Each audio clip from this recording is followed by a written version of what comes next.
let's do a test. I want to do all tests for the wireless fire alarm system. That is, what am I going to get on the display? Remember, I have a linked camera here. I have the gateway. I have the sounder, so we expect the sounder to always ring. I have the manual call point, which is going to trigger the different alarms. So let's put it a try. We have the smoke detector, we have the heat detector. So how are we going to test? The first case is the manual trigger. Are we going to get any alarms? Are we going to trigger any alerts? So let's do it. So I trigger that. Because all is configured, we get the alarm. We even know which device is beeping and all that. So you see our sounder strobe, the manual call point alarm. So someone monitoring can even see the linked video. So I'll reset it. From the software, there's an option to reset. Again, because you're talking about fire alarm, we'll always need second confirmation. So someone will have to reset it on site. So after I reset it, I also reset on the panel, and then now deactivate the MCP.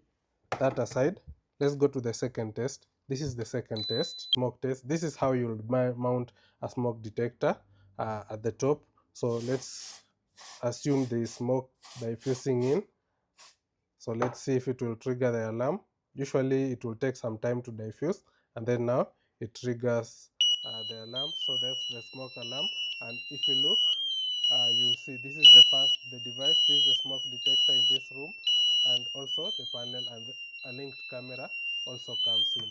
So that is another case. So we have the manual call point, the smoke detector. Then the next device is the heat detector. So how do I test the heat detector?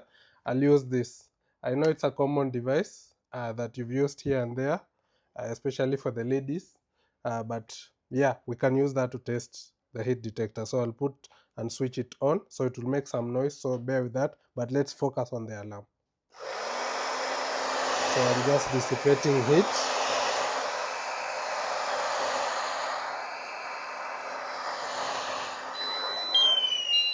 Yeah, and let's see on the software now it's this other room. You see it zooms in. Now it's going to this room where I had put the heat detector. So let's reset that.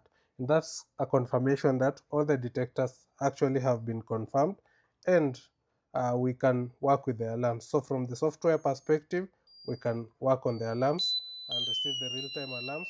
From the panel perspective, we can also receive the alarms. Remember, because it's heat, even if you mute it and it's still hot, it's going to still continue triggering the alarms until the situation is resolved. Okay, so take note of that, and let's stay tuned for more tests, for more of the programming side of this wireless fire alarm and all that. So stay tuned as we are going to explore more. Thank you.